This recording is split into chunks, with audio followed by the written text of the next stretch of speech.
Nos destaques do Panorama CBN de hoje, eu te conto que o assassinato do ex-primeiro-ministro do Japão, Shinzo Abe, choca o mundo.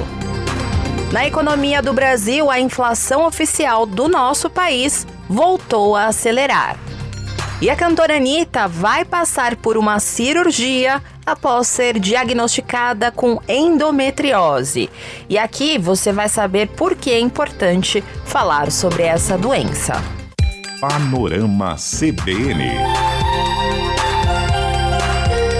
Olá para você que está ouvindo o Panorama CBN. Eu sou a Juliana Prado e vou te contar em menos de 30 minutos tudo que foi notícia nesta sexta-feira, dia 8 de julho de 2022. Eu começo essa edição retomando um assunto que a Bianca Santos contou para você na edição da manhã do Panorama CBN de hoje, que é um caso terrível e eu confesso que eu estou chocada até agora. E a história que mexeu com o noticiário mundial é o assassinato do ex-primeiro-ministro do Japão, Shinzo Abe, que morreu hoje aos 67 anos. Ele foi atingido por tiros enquanto participava de um comício na cidade de Nara. Ele foi baleado perto de uma estação onde ele fazia uma campanha eleitoral, já que no domingo o Japão vai ter eleições para o Senado. E o suspeito, Tetsuya Yamagami, de 42 anos, é um ex-integrante da Marinha japonesa e ele foi preso logo depois do ataque. Ele atirou com uma espingarda de fabricação caseira que foi feita inclusive por ele mesmo. O suspeito disse à polícia que matou o ex-primeiro-ministro por estar insatisfeito com ele. O homem, que atualmente está desempregado, atirou 2 vezes no ex-primeiro-ministro, no peito e também no pescoço. E o Hospital Universitário de Nara, para onde o ex-premier foi levado de helicóptero, informou que Shinzo Abe tinha 2 ferimentos profundos, um deles no coração, e ele já chegou ao local sem sinais vitais. E chama atenção esse caso porque o Japão é um dos países que tem um dos controles mais rígidos a armas de fogo no mundo e também tem uma das menores taxas de crime desse tipo, tanto que o atirador fez uma arma caseira para cometer esse crime. Para você ter uma ideia, as restrições de posse de armas do Japão não permitem que pessoas comuns tenham revólveres e caçadores que são licenciados, eles só podem comprar rifles. E os donos de armas devem assistir aulas, passar por um teste, por uma avaliação de saúde mental e uma verificação de antecedentes criminais. Segundo um levantamento de 2021, houve o registro de apenas uma morte por armas de fogo no Japão, isso segundo dados da agência de polícia japonesa. No mesmo ano, os Estados Unidos, por exemplo, tiveram mais de 45 mil mortes, enquanto o Brasil registrou pouco mais de 30 mil, segundo o Atlas da Violência. E a morte do ex-primeiro-ministro também é simbólica do ponto de vista político, porque Shinzo Abe esteve no poder durante 8 anos. Ele deixou o cargo recentemente, em setembro de 2020, alegando questões de saúde. E com isso, ele foi o chefe de governo japonês a ocupar o cargo por mais tempo no país. Ele era da ala conservadora e ficou conhecido pela estratégia de recuperação econômica batizada de Abenomics. Esse plano ganhou destaque internacional por mesclar flexibilização monetária e reformas estruturantes. E em 2014, ele revolucionou as leis japonesas. E segundo o professor de Relações Internacionais da ESPM, Leonardo Trevisan, esse foi um marco histórico no governo dele. O político conservador fez 2 mudanças essenciais. A primeira, que o Japão poderia sim ter atitudes não só de autodefesa, o Japão poderia agir em lutas externas. E segunda, que é a mais importante, o Japão poderia defender qualquer aliado de um outro ataque. O alvo desse contexto é bem claro, é o Japão, de algum modo, de olhos postos na expansão da China na Ásia. Já o coordenador acadêmico do Centro Brasileiro de Estudos de Negócios Internacionais e Diplomacia Corporativa, Alexandre Uehara, disse em entrevista hoje mais cedo ao Jornal da CBN que esse episódio deve modificar alguns costumes japoneses, sobretudo em relação à segurança. Segundo ele, políticos do país devem agora adotar uma proteção mais ostensiva. O mundo, a gente percebe, a gente tem essa preocupação no Brasil também com a violência nas campanhas. E o Japão está no mundo, está no planeta Terra. O planeta Terra, neste momento, vive por esse momento, essa onda de radicalização. Então, eu creio que esse fato que aconteceu é um elemento que vai fazer com que as campanhas sejam repensadas no Japão em termos de dar maior segurança aos candidatos às campanhas. E é claro que essa notícia repercutiu mundialmente. Autoridades de várias partes do mundo lamentaram a morte do ex-primeiro-ministro. O presidente dos Estados Unidos, Joe Biden, disse que está consternado e destacou que a visão de Abe sobre a região do Indo-Pacífico aberto vai continuar. Já Vladimir Putin, da Rússia, disse que Shinzo Abe é um homem excepcional. Lá na França, Emmanuel Macron apontou que o Japão perdeu um grande primeiro-ministro que dedicou a sua vida ao seu país e a trabalhar pelo equilíbrio do mundo. Aqui, no Brasil, o presidente Jair Bolsonaro decretou luto oficial de 3 dias e lamentou a morte do ex-premier. E o Itamaraty chamou o ataque de covarde. Lá no Japão, a governadora de Tóquio, Yoriko Koike, disse o seguinte, abre aspas, estou muito chocada. Não importa o motivo, um ato tão hediondo é absolutamente imperdoável. É uma afronta à democracia, fecha aspas. Além de Shinzo Abe, outros líderes políticos já foram assassinados até mesmo durante o exercício do cargo.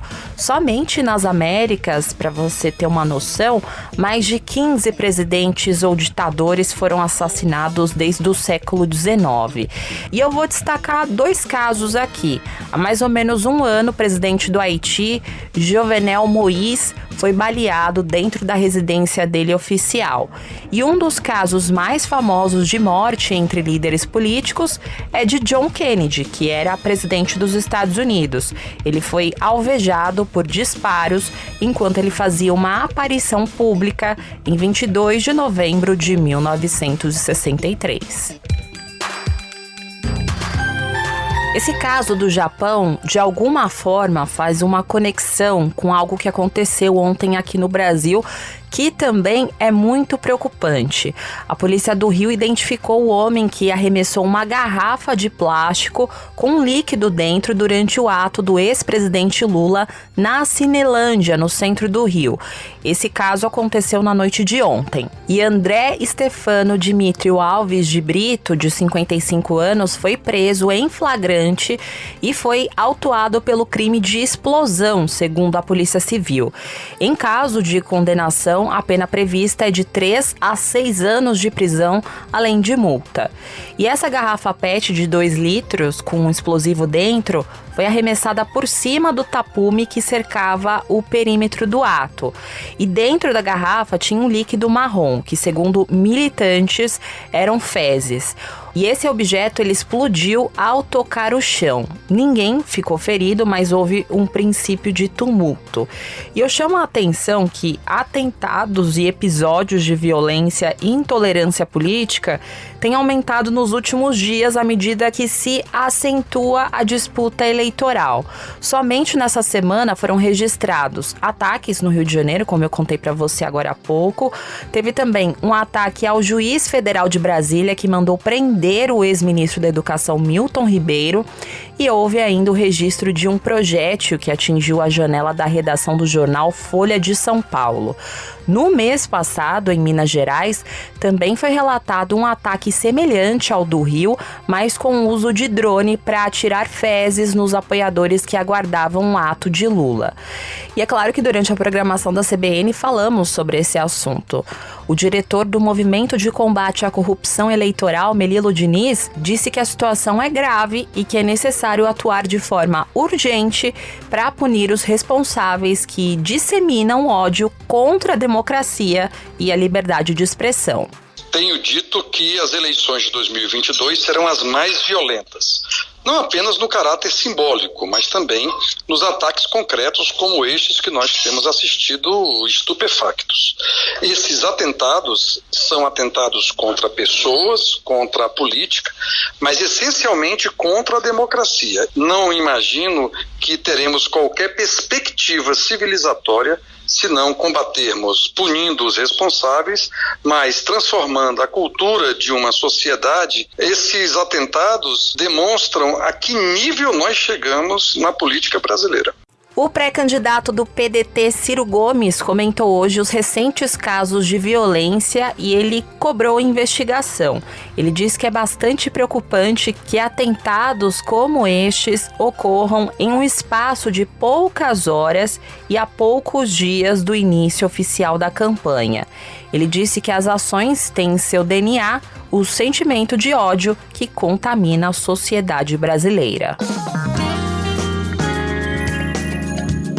Trilha de economia para dizer para você que tá tudo caro nesse país. E eu trago dados para você que confirmam isso.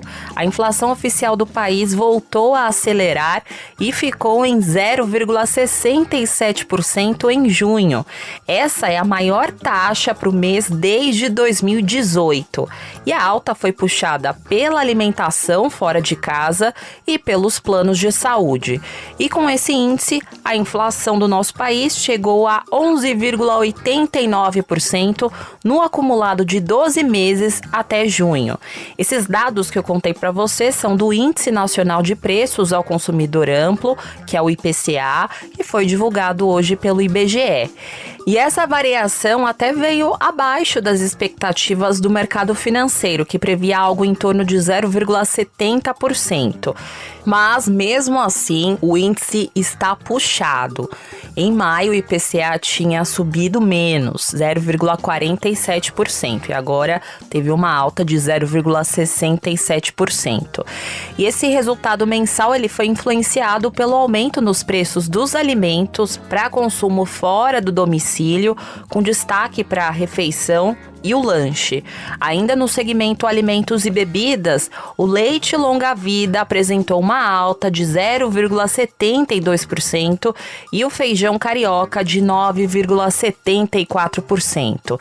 Com isso, os alimentos para consumo no domicílio subiram 0,63%. E o gerente da pesquisa do IBGE, Pedro Kislanov, também destacou a influência do aumento nos preços dos planos de saúde, em quase 3%. O segundo maior impacto no índice do mês veio do grupo de saúde e cuidados pessoais. O destaque aí foi o plano de saúde, teve uma alta de quase 3%. Vale lembrar que agora no final de maio a gente teve o reajuste em até 15,50% autorizado pela ANS nos planos de saúde individuais. Isso levou esse resultado de quase 3%, uma vez que foram apropriadas as inflações mensais de maio e de junho, nesse IPCA de junho. Os outros 8 segmentos de produtos e serviços pesquisados também tiveram uma alta de preços em junho. E a maior variação foi do grupo vestuário, com uma alta de 1,67%. Esse segmento teve 0,07 ponto percentual de contribuição para o índice geral. Então, em resumo, a situação não está fácil, né? A inflação está em 2 dígitos no acumulado de 12 meses, desde setembro do ano passado, e se continuar assim, deve estourar a meta da inflação, que é perseguida pelo Banco Central pelo segundo ano consecutivo. Em 2022, o centro da meta de referência é de 3,50% e o teto é de 5%. Agora eu vou fazer uma pausa no noticiário para trazer um recado do patrocinador deste podcast.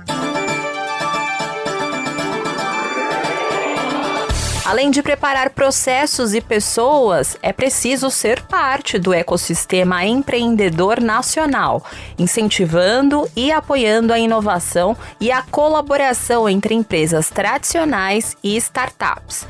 E é por isso que o Banco BV se uniu a alguns dos maiores nomes do ecossistema de inovação: a Plataforma de Inovação Distrito, a Associação Brasileira de Startups e a Associação Brasileira de Fintechs. Essas conexões têm permitido uma grande troca de experiências para desenvolver tecnologias e serviços para tornar mais leve a vida de clientes e parceiros do BV. E para ampliar ainda mais o alcance, o BV iniciou a operação BV Lab em Israel, que é um dos grandes centros de inovação em Data Science e Cybersecurity do mundo.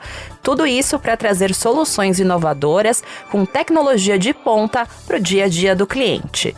Para saber mais, acesse bv.com.br e siga também nas redes sociais no @BancoBV.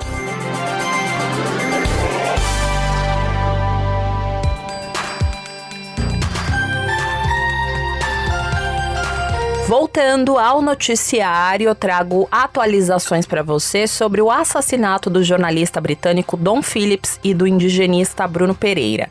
A Polícia Federal informou hoje que um homem conhecido como Colômbia, que se apresentou ontem na delegacia de Tabatinga, no Amazonas, está preso no presídio do município. Ele foi preso em flagrante por estar com documentos falsos. E apesar dele ter sido preso por causa de documentos falsos, fontes da polícia indicam que ele é investigado por chefiar uma quadrilha de pesca ilegal em terras indígenas no Vale do Javari. Então ele é um personagem importante nesse quebra-cabeça, porque a polícia quer saber quem mandou matar Dom e Bruno. Durante o depoimento, Colômbia disse que tem relação com alguns pescadores que trabalham nesse meio comercial. Inclusive, ele citou o nome de Pelado, que matou Dom e Bruno. Mas Colômbia disse que a relação é de comércio legal. A Polícia Federal ela investiga também se há alguma relação de pesca ilegal que envolva o Colômbia.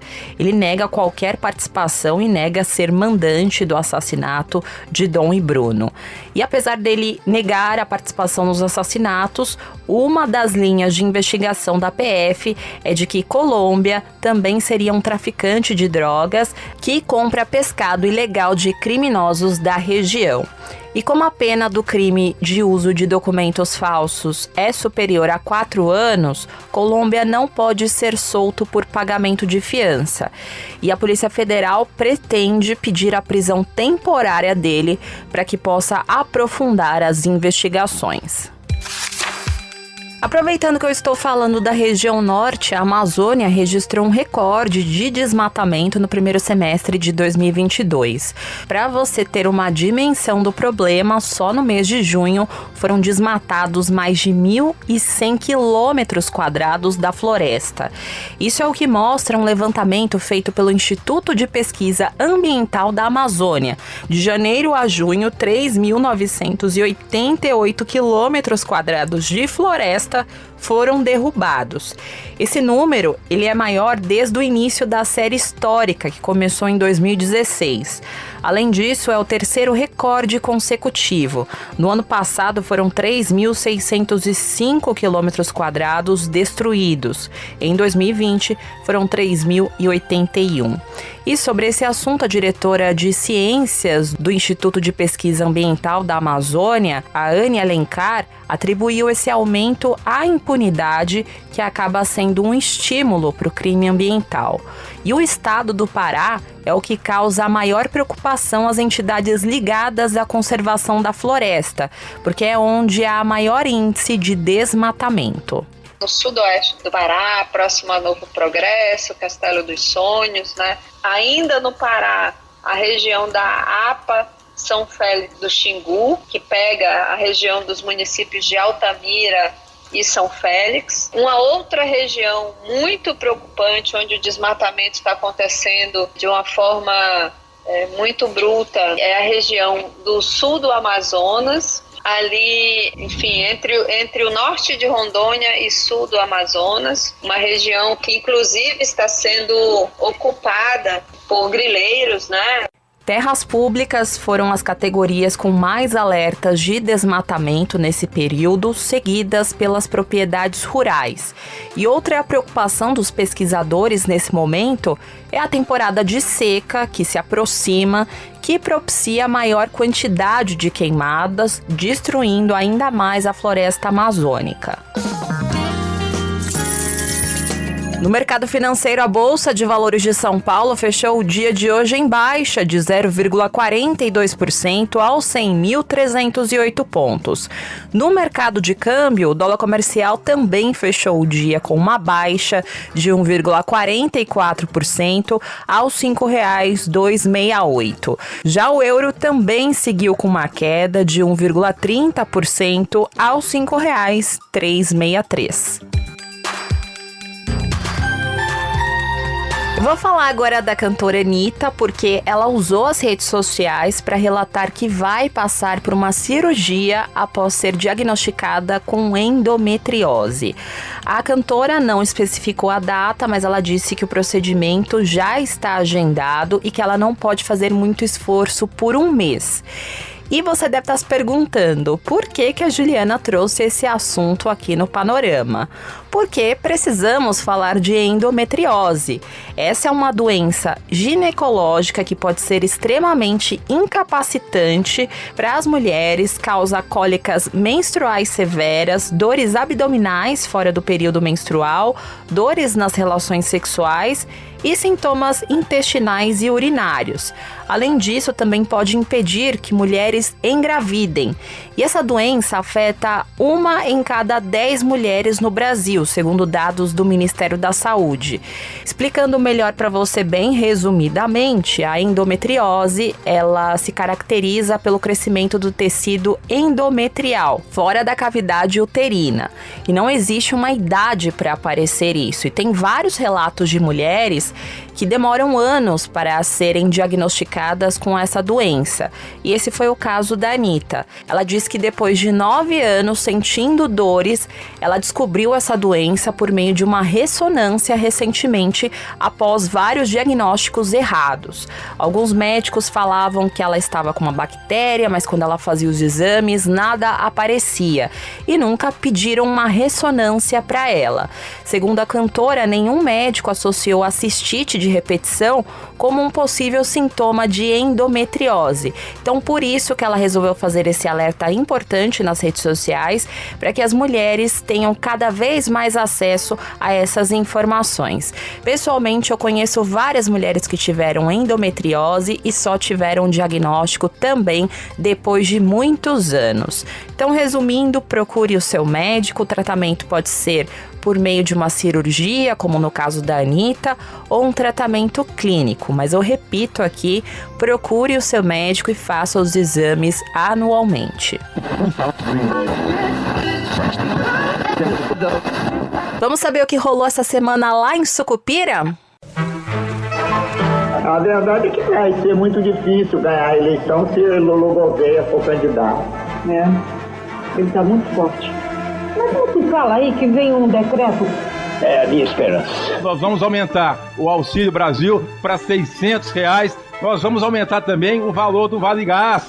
Vai passar a cobrir o valor integral do botijão. Todo caminhoneiro, autônomo ou não, receberá R$ 1.000. Pra frente, Sucupira! Não, porque se as coisas continuarem assim, nós não vamos ter a menor chance.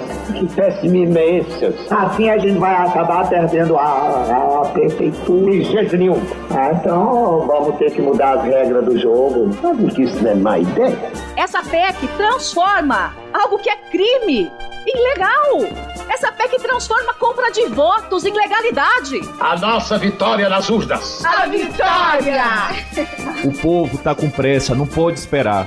Desqualificar essa PEC por questão eleitoreira e ajudar as pessoas que estão precisando, estão passando fome.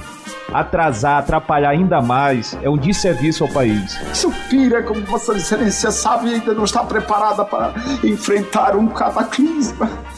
Crianças, mulheres, perneando pela rua, uma desgraça. Nós estamos votando a PEC dos benefícios porque, neste momento, é preciso socorrer as pessoas.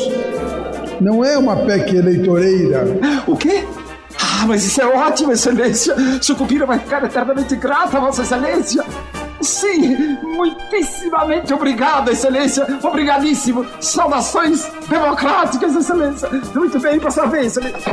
Alvíceros, Odisseu! Alvíceros! O que foi que aconteceu? Forma-se, Odisseu.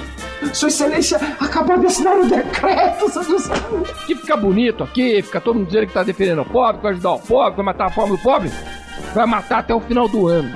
Essa é a grande oportunidade da gente arranjar uma grande verba de Brasília. Que é a PEC do desespero, é a PEC da compra de voto, é a PEC da safadeza, sim. Vamos dar um chá de lembrança nele.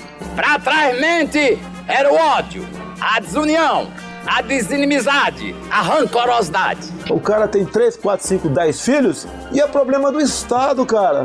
Ele já vai viver de Bolsa Família, não vai fazer nada. Não produz bem nem serviço, não produz nada. Não colabora com o PIB, não faz nada. Fez 8 filhos. Aqueles 8 filhos vão ter que ter creche, escola, depois cota lá na frente. Você vê meninas no Nordeste, bate a mão na barriga grávida e fala o seguinte, que tem também o auxílio natalidade, esse aqui vai ser uma geladeira. Isso aqui vai ser uma máquina de lavar. E não querem trabalhar. Bom, isso foi pra trás, né? Pra frente mesmo é o que importa. Nós somos defensores do Bolsa Família. Só os idiotas não mudam de ideia. Como diziam os romanos quando usavam saiote e sandália, rebus sic stantibus. Traduzindo, mudou a situação, mudam os compromissos. Viva o Adorico, a mãe dos pobres!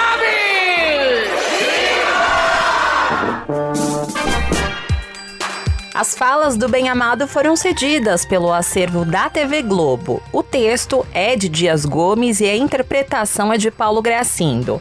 A edição é de Edmilson Fernandes e Cláudio Antônio. Hola, chica bailando hasta abajo, haciendo el paso de Anitta. Cuando tú miras la pista son todas dançarinas. Louca pra bailar. Eu vou ser obrigada a ir embora com a Anitta hoje, porque ela simplesmente faz tudo pelo Brasil, né? E é com a música Dançarina que eu vou ficando por aqui nesse sextou. Muito obrigada pela companhia de hoje. O roteiro dessa edição foi escrito por mim e a montagem e a sonorização são do Daniel Mesquita, o Dom. E você pode me encontrar lá nas redes sociais, no @Juliana_Deprado no Twitter. Tem também o Instagram, que é o @JulianaDeprado e o e-mail juliana.prado@cbn.com.br. E não se esqueça que segunda-feira tem a edição da manhã do Panorama CBN a partir das 7 horas da manhã com a Bianca Santos. Combinado? Beijos pra você, bom final de semana, bom descanso e até segunda. Louca pra bailar. Yo estoy fascinado, on s'arrêtera pas, doida pra sentar. Panorama CBN. As principais notícias do dia em menos de meia hora.